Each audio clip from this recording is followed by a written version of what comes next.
Baik, adik-adik yang solih-solihah perhatikan ya. Jadi ayat ini masih membicarakan orang-orang munafik. Sifat-sifat munafik Allah jelaskan memakai kata perumpamaan. Karena biasanya ketika sesuatu dijelaskan memakai kata perumpamaan, kita ada daya tarik. Selain ada daya tarik, juga mudah dimengerti.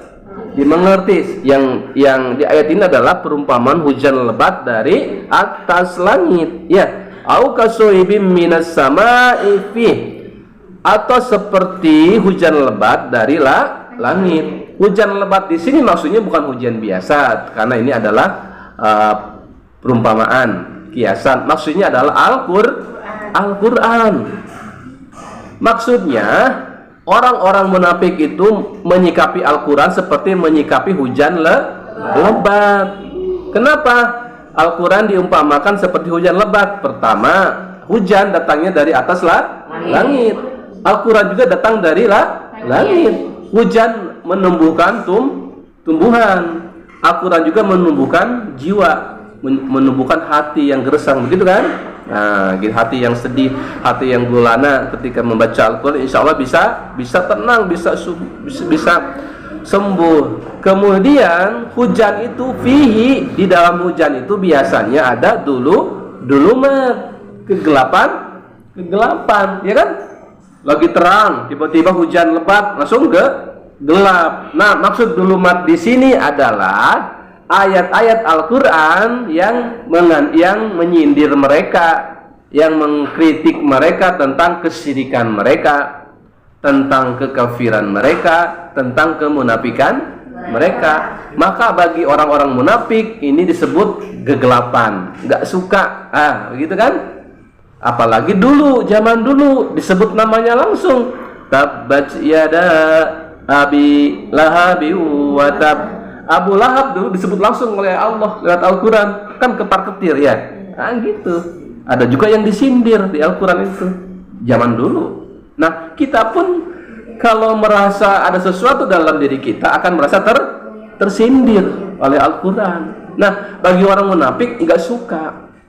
Harusnya orang beriman itu senang ya. Oh, ini sindiran dari Allah, peringatan dari Allah ya. Maka kita buru-buru lah ya.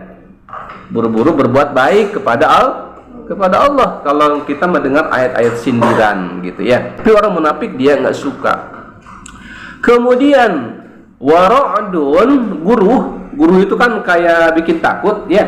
Guru di sini maksudnya adalah di dalam Al-Quran itu ada ayat yang berisi ancaman berupa siksa neraka, bahwa dahsyatnya siksa neraka ya. Bagaimana kulit daging dihancurkan, kemudian dibikin baru lagi, minumannya darah dan nanah ya, minumannya air mendidih dan lain sebagainya. Nah, bagi mereka ini seperti wara'dun, seperti gemuruh dalam hujan lebat gitu ya, itu maksudnya ya.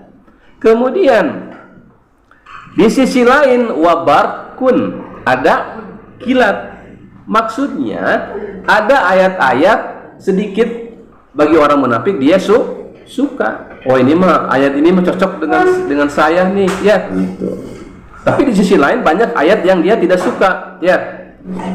Yaj'aluna asabi'ahum fi adhanihim minas sawa'iqi.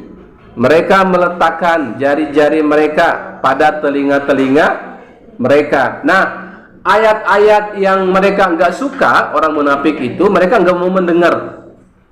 Makanya diibaratkan seperti mereka menutup telinga mereka, dan bukan dengan satu, tapi dengan semuanya. Gini nih, saking orang munafik nggak mau mendengar ayat-ayat Al-Quran. Kira-kira kita senang nggak dengar Al-Quran? Kalau senang, alhamdulillah, berarti kita bukan termasuk orang-orang munafik. Mudah-mudahan kita dijauhkan oleh Allah. Tapi hati-hati anak-anak, ketika kita nggak suka dengan Al-Quran, ketika kita nggak suka dengan nasihat orang tua, hati-hati ya. Atau kita nggak suka dengar orang-orang ceramah, hati-hati, jangan-jangan kita termasuk orang munafik. Karena orang munafik kalau bisa dia nggak pernah mau mendengar gini ya. Kalau diibaratkan itu gambaran orang-orang munafik. Intinya dia nggak suka mendengar Al-Quran yang tadi diumpamakan seperti hujan lebat. Kenapa dia nggak suka? Ya? Kenapa dia nggak suka? Ya idah, karena ada minas sawaik, karena ada ayat yang bagi mereka takut. Ya. Sawaik itu adalah petir yang petir yang besar. Di zaman nabi-nabi terdahulu disebut soikoh. Ya, ada umat nabi terdahulu yang dihancurkan oleh Allah karena membangkang, karena maksiat itu dengan soikoh, dengan suara petir yang menggelegar, maka hancur untuk umat nabi terdahulu itu. Kalau bisa dia nggak maulah mendengar ayat-ayat yang menyeramkan begitu ya bagi kata mereka. Padahal bagi orang beriman ketika mendengar ayat-ayat tentang siksa neraka harusnya jadi peringatan. Kita takut. Kalau takut ya kita harus rajin ibadah kepada Allah ya, berbuat baik kepada sesama. Itu maksudnya kalau disikapi oleh orang-orang beriman ya. Hadarul maut yaitu tadi karena mereka takut mati. Sebenarnya mereka itu takut mati. Kita saja masih takut ya, karena banyak dosa. Begitu ya. Maka ya ketakutan itu jangan kayak orang munafik, lantas dia nggak mau ngaji ya, nggak mau dengar Al-Quran. Tapi ketakutan bagi orang beriman justru harus mendekatkan diri kepada Allah. Hari demi hari kita harus baik kepada Allah, kepada sesama, terutama kepada orang tua kalian ya. Itu yang akan membawa kita ke dalam surga insyaallah. Kemudian ayat ini diakhiri dengan kalimat wallahu muhitum bil kafirin. Maksudnya Allah itu maha tahu apa kondisi hati orang-orang munafik ya. Walaupun di mulut dia berbicara begini, tapi Allah maha tahu di dalam hatinya. Jadi Allah tidak akan bisa ditipu-tipu.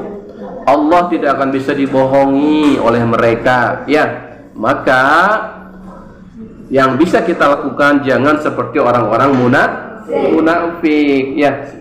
Kita harus yakin kepada Allah bahwa kapan saja kita akan dimatikan oleh Allah Subhanahu wa taala ya. Yang penting kita punya bekal ya, punya bekal untuk menghadap Allah.